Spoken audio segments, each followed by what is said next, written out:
Hello students, मैं संजय चौहान, भूगोल का अध्यापक। बच्चों, आज हम क्लास 8 का लेसन नंबर 2 जैसे महत्वपूर्ण टॉपिक लेकर आए हैं, जिसमें हम भूमि, मृदा, जल, प्राकृतिक वनस्पति और वन्य जीवन संसाधन टॉपिक का अध्ययन करेंगे। बच्चों, इसमें जो हमारे जो बिंदु दिए हुए हैं, भूमि है, मृदा है, जल है, प्राकृतिक वनस्पति है और वन्य जीवन है, उनकी हम परिभाषा तथा उनकी प्रमुख विशेषता है, उनका हम विश्लेषण के साथ अध्ययन करेंगे। बच्चों, हमारा जो टॉपिक है वो भूमि है, उसको हम देखते हैं, उनकी परिभाषा को देखते हैं, उनकी विशेषताएं क्या है उसके बारे में अध्ययन करते हैं। यदि बच्चों आपको भूमि की विशेषता पूछते हैं तो इसकी पहली विशेषता है प्राकृतिक संसाधनों में भी भूमि भी शामिल है। जो हमारे प्राकृतिक संसाधन है उन सभी संसाधनों में किसको भी शामिल किया गया? भूमि को भी शामिल किया गया। तो बच्चों, पहला बिंदु यही है हमारा, प्राकृतिक संसाधन किसे कहते हैं। हमने पिछले वीडियो के अंदर हमने प्राकृतिक संसाधन की परिभाषा बताई भी थी, तो हम वापस रिपीट करता है कि ऐसे संसाधन जिनके निर्माण में मनुष्य का कोई हस्तक्षेप ना हो और प्रकृति के द्वारा बने हो, उसे प्राकृतिक संसाधन कहते हैं। वापस बच्चों, ऐसे संसाधन जो प्रकृति के द्वारा बने हो, उसके बनाने में मनुष्य का कोई हस्तक्षेप नहीं होता हो, उसे हम क्या कहते हैं? प्राकृतिक संसाधन। जो भूपृष्ठ के कुल क्षेत्रफल का लगभग 30% भाग है, ये भूमि है।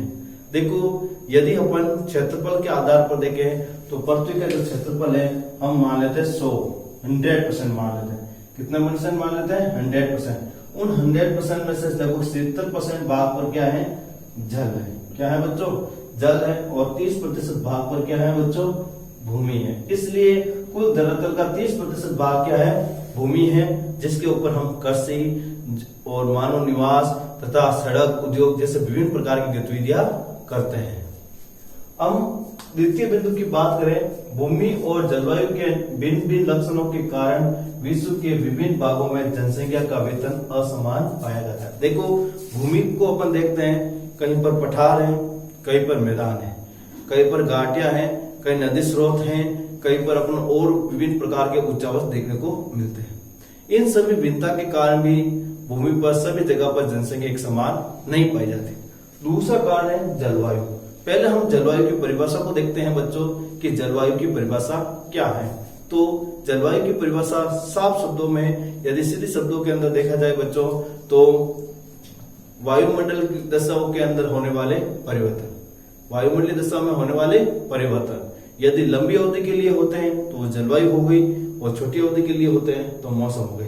तो इसी के आधार पर हम लेते हैं थोड़े समय के लिए जब वायुमंडलीय दशा में जब परिवर्तन होता है उसे मौसम कहते हैं, और लंबे समय तक जब वायुमंडलीय दशा में जब परिवर्तन होता है उसे जलवायु कहते हैं। और आपको मालूम ही है, जलवायु संबंधित जो हमारे छाया चित्र हैं, जिसे हम फोटो कहते हैं, जो न्यूज़पेपर के अंदर आते हैं, वो सभी के सभी हमारे शिमला से पहले प्राप्त होते थे, आजादी से पहले। लेकिन वर्तमान में ये सारे जो फोटो हैं वो पुणे, महाराष्ट्र से प्राप्त होते हैं।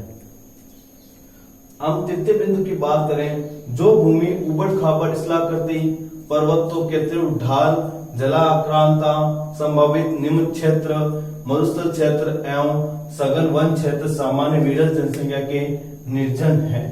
देखो, इसमें कहा गया है जहां पर उबड़ खाबड़ क्षेत्र पाया गया है, जहां पर विभिन्न प्रकार की मरुस्थल पाए गए हैं, जहां जलाक्रांता की प्रवृत्ति पाई गई है, उन क्षेत्रों के अंदर जनसंख्या बहुत ही कम पाई जाती है। इसमें बच्चों कुछ ऐसे शब्द उच्चारण आए जो अति महत्वपूर्ण है बच्चों, जिनमें सबसे पहले उबड़ खाबड़ इस्लाकृति, मतलब हमारी जो भूमि है उसके ऊपर कहीं पर पहाड़ है, कहीं पर मैदान है, कहीं पर घाटियां हैं। इस कारण से वो सारा धरातल क्या हुआ है? उबड़ खाबड़ हो गया। इसके लिए एक शब्द और प्रयोग किया जा सकता है बच्चों, उच्चावच। उच्चावच इस्लाकृति के कारण भी जनसंख्या कम पाई जाती है। यदि अपन उदाहरण के रूप से समझे बच्चों, तो पहाड़ क्षेत्रों पर जनसंख्या कम होती है और मैदान क्षेत्रों पर जनसंख्या अधिक निवास करती है। फिर है पर्वतों के तीव्र ढाल, और पर्वतों की जो तीव्र ढाल होते हैं वहां पर कृषि गतिविधियां करना, परिवहन का जाल बिछाना, उद्योगों की स्थापना करना बहुत ही मुश्किल होता है। इसलिए बच्चों यहाँ पर लोग क्या रहते हैं? कम निवास करते हैं। जलाक्रांता, जलाक्रांता शब्द का अर्थ होता है बच्चों जल की अधिकता के कारण, जल की अधिकता के कारण जब भूमि लवणीय हो जाती है या भूमि की लवणता की मात्रा बढ़ जाती है, उस प्रवृत्ति को हम क्या कहते हैं बच्चों? जलाक्रांता। वापस सुन लेना, जल की अधिकता के कारण जब भूमि पर जल लवणीय मात्रा बढ़ जाती है या लवणीय हो जाती है, उस प्रवृत्ति को हम क्या कहते हैं? जलाक्रांता। संभावित निम्न क्षेत्र, जो जल के निकट या नदी घाटियों के निकट जहाँ पर पूरे वर्ष विभिन्न प्रकार की कीचड़ या तथा विभिन्न प्रकार का अवसाद पाया जाता है, उस भूमि को हम क्या कहेंगे? निम्न क्षेत्र। मरुस्थल क्षेत्र, मरुस्थल क्षेत्र वो होते हैं जहाँ पर वनस्पति कम और रेतीली जो रेतीली जो प्रवृत्तियां हैं वो ज्यादा पाई जाती हैं तथा बारिश भी यहाँ पर क्या होती है? कम होती है। इन सभी क्षेत्रों के अंदर जनसंख्या क्या पाई जाती है बच्चों? बहुत ही कम। जो भूमि उर्वरक मैदानों और नदी घाटियों में भूमि और कृषि के लिए उपयुक्त भूमि उपलब्ध है। देखो, जो भूमि उर्वरक होती है, जो मैदानों में होती है वो, और नदी घाटियों की जो भूमि होती है वो कृषि कार्य के लिए बहुत ही महत्वपूर्ण मानी जाती है। देखो, उदाहरण के रूप में बता देता हूँ कि नदियों घाटियों की जो भूमि है, जैसे चीन के अंदर यांगटी सिक्यांग नदी का मैदान है, भारत के अंदर जैसे उत्तर का मैदान है, यहाँ पर मिट्टी बहुत ज्यादा उपजाऊ होने के कारण यहाँ पर जनसंख्या क्या रहती है? बहुत ही अधिक रहती है तथा लोग कौन सी क्रिया करते हैं बच्चों? कृषि क्रिया करते हैं। अब शब्द है हमारा कृषि क्या है? सवाल आ जाए कृषि क्या है, तो सीधा सा शब्द है बच्चों कृषि। लैटिन भाषा का शब्द एग्रीकल्चर से बना है, जिसका शाब्दिक अर्थ होता है एग्री एंड कल्चर। एग्री का अर्थ होता है मिट्टी और कल्चर का अर्थ होता है जुताई, अर्थात मिट्टी की जुताई करने के साथ साथ बच्चों पशुपालन, मत्स्य पालन, कुक्कुट पालन जैसी क्रियाएं की जाती हैं, उसे हम क्या कहते हैं? कृषि कहते हैं। इसलिए वे स्थान विश्व के सबसे सघन बसे, और जो मैदान उपजाऊ हैं जहाँ कृषि क्रिया अधिक होती है वहां पर सबसे ज्यादा जनसंख्या देखने को मिलती है। तो बच्चों, ये हमारी भूमि की विशेषता है, जिसमें हमने देखा है कि भूमि के असमान जनसंख्या का वितरण होने के क्या कारण है। अब बच्चों, हम दूसरे बिंदु की बात करें, वो है भूमि उपयोग। मतलब भूमि का उपयोग किन किन क्रियाओं में किया जाता है? तो भूमि का उपयोग विभिन्न कार्यों के लिए किया जाता है। देखो, भूमि का उपयोग किसी एक पर्टिकुलर कार्य के लिए नहीं होकर बल्कि बहुत सारे ऐसे कार्य होते हैं उनके लिए किया जाता है। जैसे कृषि और कृषि की परिभाषा मैंने आपको पहले भी बताई है, मैं एक बार फिर से रिपीट कर देता हूँ। कृषि लैटिन भाषा का शब्द एग्रीकल्चर बना है। एग्री का अर्थ होता है मिट्टी और कल्चर का अर्थ होता है जुताई, अर्थात मिट्टी की जुताई करने के साथ साथ पशुपालन, मत्स्य पालन, कुक्कुट पालन जैसे क्रियाएं की जाती हैं, उससे बच्चों कृषि कहते हैं। तो आपको कृषि की परिभाषा पता चल गई, और आपको बच्चों पता है कि कृषि आदिम कृषि, जीवन निर्वाह कृषि तथा विभिन्न प्रकार के वाणिज्य कृषि, फलोद्यान कृषि, इस तरह विभिन्न कृषि के प्रकारों में बांटा गया है। अगला जो बिंदु है वानिकी। वानिकी का अर्थ होता है बच्चों बाग बगीचे को लगाना। बाग बगीचे को जब लगाते हैं तो उस भूमि का पूर्ण रूप से क्या हो जाता है? उपयोग हो जाता है, और इस प्रकार का जो प्रवृत्ति होती है वो सामुदायिक भूमि के उपयोग के रूप में की जाती है। खनन। देखो बच्चों, खनन और खनिज की जो परिभाषा हम जब पढ़ते हैं उनमें दो शब्दों के उच्चारण का ही अर्थ होता है, वही उसका उत्तर होता है। इसमें यदि हम देखेंगे तो ज्यादा परिभाषा में कोई अंतर ना होकर सिर्फ दो शब्दों का उच्चारण ही अंतर बताता है। जैसे हम पहले लेते हैं हम खनिज। क्या लेते हैं बच्चों? खनिज। खनिज की यदि परिभाषा को अपन देखते हैं तो सीधी सी परिभाषा है जमीन से खोदकर निकाले गए पदार्थ को खनिज कहते हैं। जमीन से खोदकर निकाले गए पदार्थ को क्या कहते हैं बच्चों? खनिज कहते हैं। और यदि हम खनन की बात करें तो जमीन को खोदकर खनिजों को बाहर निकालने की प्रक्रिया को क्या कहते हैं? खनन कहते हैं। देखो, उसमें पदार्थ को हम क्या कहते हैं? खनिज कहते हैं, और इसमें प्रक्रिया को हम क्या कहते हैं? खनन। तो इस तरह मैं वापस रिपीट कर देता हूँ खनन की परिभाषा। जमीन को खोदकर खनिजों को बाहर निकालने की प्रक्रिया क्या कहलाती है बच्चों? खनन कहलाती है। तो खनन और खनिज में थोड़ा ही अंतर है, इसमें प्रक्रिया होती है और इसमें पदार्थ को क्या कहते हैं? खनिज कहते हैं। फिर अपन सड़क देखते हैं। आपको मालूम ही है व्यक्ति के आवागमन तथा औद्योगिक विकास के लिए सड़कों का जाल बिछाना बहुत ही आवश्यक है। और जब किसी भी भूभाग पर सड़क का जाल बिछ जाता है तो उस क्षेत्र का आर्थिक विकास बहुत तेजी से होने लगता है। और सड़कों के निर्माण के लिए किसकी जरूरत पड़ती है? भूमि की आवश्यकता होती है। अगला जो बिंदु है उद्योगों की स्थापना। अब उद्योगों की स्थापना के लिए सबसे पहले हम देखते हैं उद्योग क्या है। उद्योग क्या है? तो यदि अपन उद्योग की परिभाषा पूछी जाए बच्चों, तो उद्योग की सीधी परिभाषा है प्रकृति से प्राप्त हुए पदार्थ को मशीनरी द्वारा रूप परिवर्तन करके मूल्यवान बनाई जाने वाली इकाई को उद्योग कहते हैं। प्रकृति के द्वारा प्राप्त किए गए पदार्थ को मशीनरी द्वारा मूल्यवान बनाई जाने वाली इकाई को क्या कहते हैं? उद्योग कहते हैं। तो ये हमारी उद्योग की परिभाषा हो गई।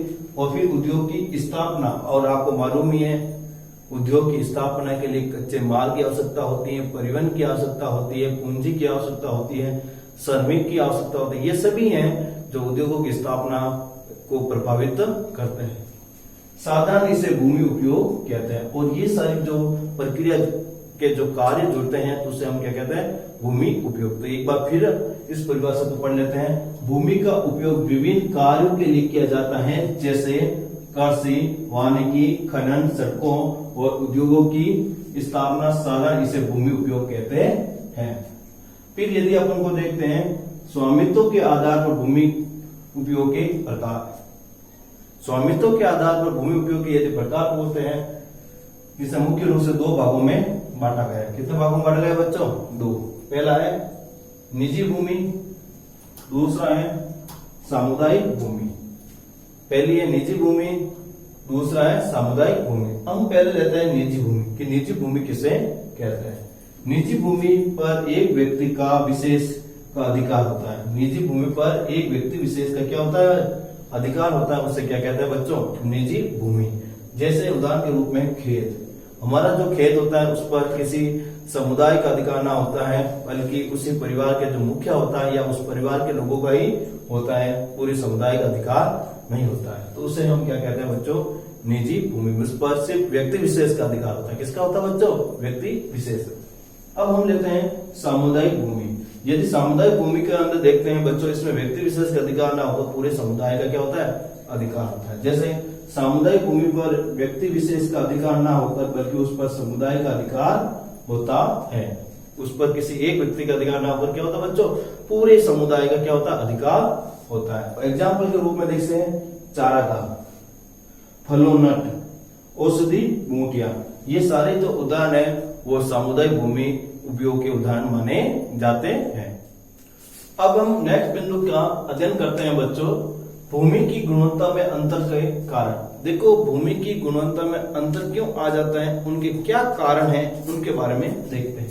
पहला कारण, लोगों ने सामुदायिक भूमि पर व्यापारिक क्षेत्र बनाने। देखो लोगों ने जब सामुदायिक भूमि दी वहां पर क्या बना दी? व्यापारिक क्षेत्र। जैसे उद्योग स्थापित कर दिए या किसी भी प्रकार की फैक्ट्रियों को लगाकर अन्य प्रकार के उद्योग, जिसके कारण वो आस की जो भी भूमि थी, जो खेतों की हो या अन्य लोगों की हो, वो सारी की सारी भूमि की गुणवत्ता का क्या हो गया? हास हो गया, वो अनुपयोगी बन गई। दूसरे बिंदु की बात करें, नगरीय क्षेत्रों में घर बनाने। नगरीय क्षेत्रों के अंदर क्या है? जो भूमि थी वहां पर धीरे धीरे क्या हो गया? नगरीय क्षेत्र विकास हो गया और घरों का क्या हो गया? निर्माण हो गया, जिसके कारण वहां की जो भूमि थी उनकी गुणवत्ता का क्या हो गया बच्चों? हास हो गया। तीसरा बिंदु देखते हैं, ग्रामीण क्षेत्रों में कृषि योग्य भूमि का विस्तार करने के लिए अनाधिकृत हस्तक्षेप करना। और ग्रामीण क्षेत्रों में कृषि भूमि पर हस्तक्षेप करने या कृषि भूमि पर कब्जा करने के लिए लोग जो से भी भूमि थी उन सब के ऊपर अपना हस्तक्षेप मतलब अपना अधिकार कर लिया, जिससे भी भूमि की गुणवत्ता के क्या हुआ? हास हुआ। क्योंकि आज का जो अधिकांश जो कृषि होती है वो केमिकल कृषि होती है, जिसमें कृषि क्रियाओं में विभिन्न प्रकार के केमिकल का क्या करते हैं? उपयोग करते हैं। एक महत्वपूर्ण बिंदु का याद रखना है बच्चों, आज भूमि का उपयोग प्रतिरूप में व्यापक परिवर्तन हमारे समाज में सांस्कृतिक परिवर्तन को दर्शाता है। आज भूमि के अंदर हम अलग अलग रूपों में इसका उपयोग कर रहे हैं। जो हम उपयोग कर रहे हैं उन सभी उपयोग में जो परिवर्तन है वो हमें किस परिवर्तन को दर्शा रहा है? सांस्कृतिक परिवर्तन को दर्शा है, क्योंकि भूमि के उपयोग में परिवर्तन के कारण हमारे सांस्कृतिक परिवर्तन भी आए हैं।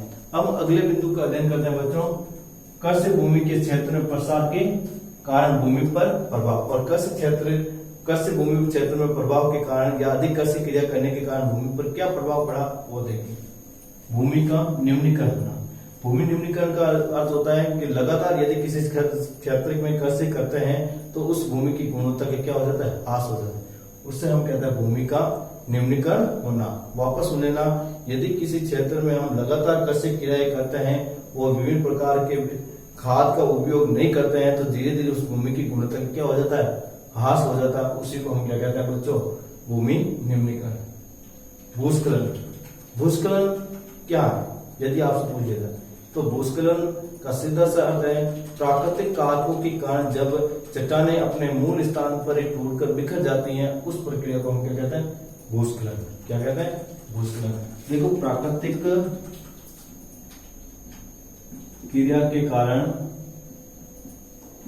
कारण चट्टानें अपने मूल स्थान पर